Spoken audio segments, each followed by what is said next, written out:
Okay, so here is the second topic. In my other video that I just well, I didn't even post it yet, but in the other video that I did, which was about belief in magic, your belief in magic, or my belief in magic, whoever's the practitioner's belief in magic, I touched on a subject that I said I would make a video on, so here it goes, well, it's still in my head.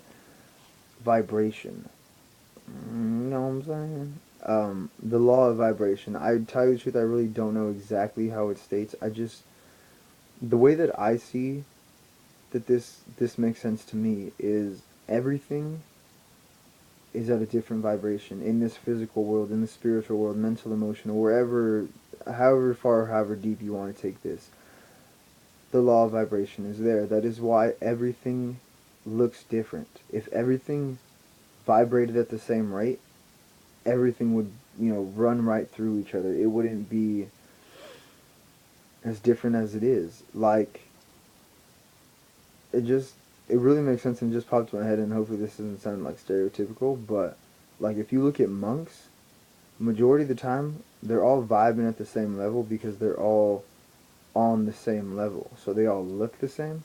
Same thing with people. We look different because we're vibing on a different level. Same thing with tables, with chairs, with anything. Like everything is in a state of vibration, and it goes at different vibrations, and that's another thing with water and tables and whatever you want. Like water obviously is at a way slower vibration. That is why it's able to like pass through us, over us or whatever, and not knock us out because it's running at such a different vibration than your table is, or whatever, your chair or whatever it is.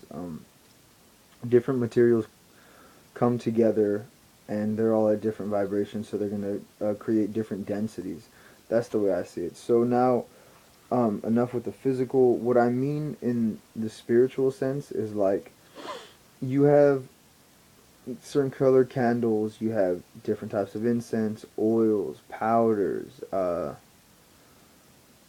even gods, goddesses, spirits, whatever you want to bring into the mix. Herbs, everything. They all look different, they smell different, they feel different. Everything you could think of. A blue candle. A blue candle is tranquility. A blue candle is calm. Well, light blue. Calmness. Really up in the clouds. Red is passion, anger, uh, sexy, lusty. You know, Yellow is intellect. It's happy. It's air.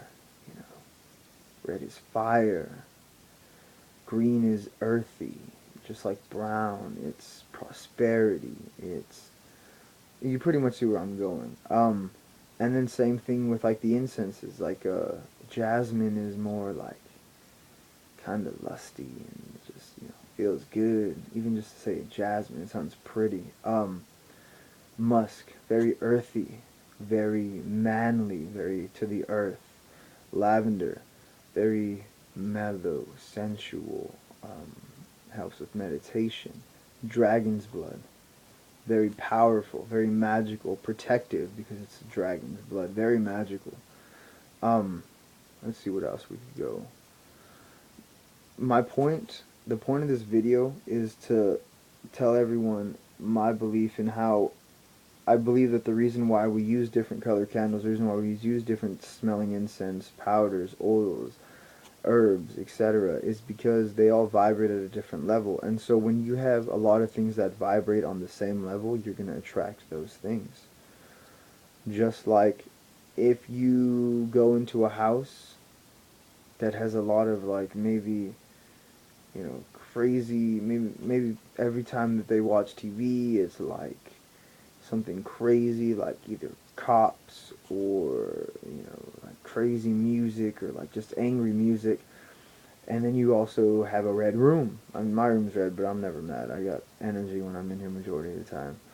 Um, but like, you go into that house or whatever, it has a red room. The person that's in that room listens to maybe some crazy music, some, screaming type music, you know, all these different things, and they have all of these similar things, you know, and they're all angry. So every time you go into that room, it's going to be filled with that energy, that angry energy. Same thing with the sad place.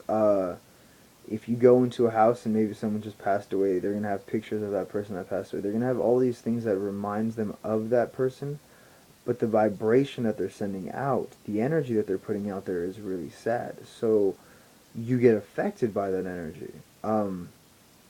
Anything, you could use anything as an example pretty much.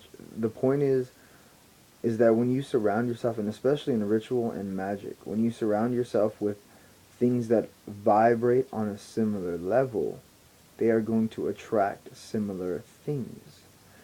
You get some, let's see, what could we use? Some come to me oil, right?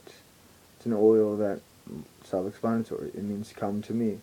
You get two magnets, okay? You get, well, okay, we use a love or a lust spell. You get two magnets. You get a man and a woman. You get the come to me oil. You get a lodestone.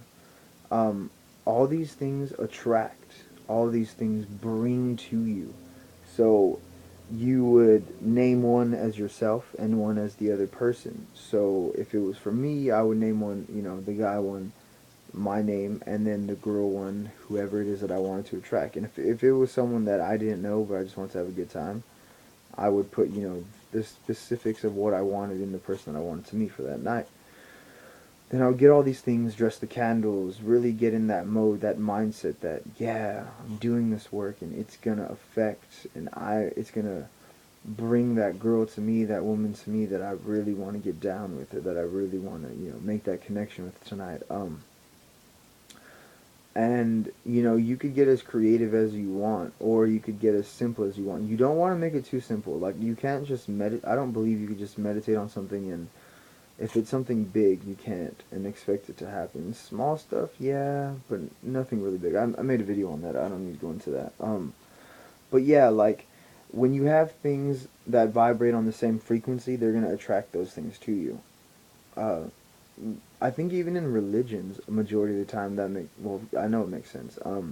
Like Christians or Catholics, they vibe on very similar levels, so they feel the same way majority of the time. I think that's why a lot of people are kind of losing interest in Catholicism, because everyone in church is kind of bored and they're kind of over it. The older that they get, you know what I'm saying? Like the younger, newer generations are like, ah. So then they're vibing on that level, and so that's causing an effect on the rest of like the people, and yada yada, so on and so forth. But with gods and goddesses, they vibrate on a certain level. That's why they have certain attributes. So when you tap into that energy stream, that's the energy you're going to get, because they're at that vibration. So that vibration is what you're going to get. That's why you got to be careful with the energy you call in. Santa Muerte, Alegua, who else? The Baron Samedi, like Hecate, Zeus. Like, you have to be really careful on the types of energies you call in, because they they vibrate on a certain level. So when you call that vibration in, when you call that god or that goddess in, you're calling in that energy. You're calling in that, what did they call it? Not a god form. I'm not sure what they call it, but when you call in that energy or that being, that's the energy that you're going to call in. But if it's a healing goddess or god, then you're going to get that healing energy with it. Um, that's why I think it's always good to get kind of a multi-faceted god or goddess or spirit thing that you work with, because you could tap into more than one stream if they are, if they have more than one attribute. Like the goddess Hecate, she's a light bearer, so she can bring light upon things that are in the shadow. She opens up the keys to the doorways, that you could take that physically or spiritually. She has daggers, she holds hellhounds, she holds sway over the heavens, earth, and underworld. She's the beloved of Zeus. I mean, she has a lot of things that you could tap into. She helps people and beings transition from this world to the next. She is a goddess that has three forms, so she sees the past, present, and the future, above, here, and underworld. Like, she has so many attributes. But the point of the video is everything vibrates at a different level, and things that vibrate on a similar level, you should bring these things to you if that's the things you want. Money drawing oil, prosperity oil, pyrite, you know, all these things, a green candle. You should definitely get all these things if you want to. Even if it's like, you know, pictures, whatever it is off the internet that you get that remind you of that thing. Get these things together. Do the ritual. Have faith and know that it's going to work because you're at that level and, oh, this is a good one. If you can, find the sound of whatever it is that you want. And you know how planets are associated with sounds. Or some of you do, some of you don't. But if you can find out the vibration to the work that you want to do, like let's say it was for love or whatever, and the sound for love was eh.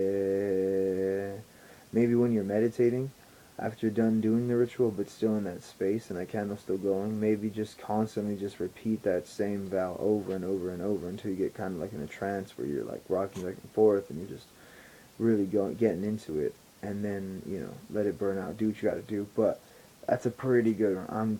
That's a good one. Okay, well that's the end of the video, guys. So I'll see you later.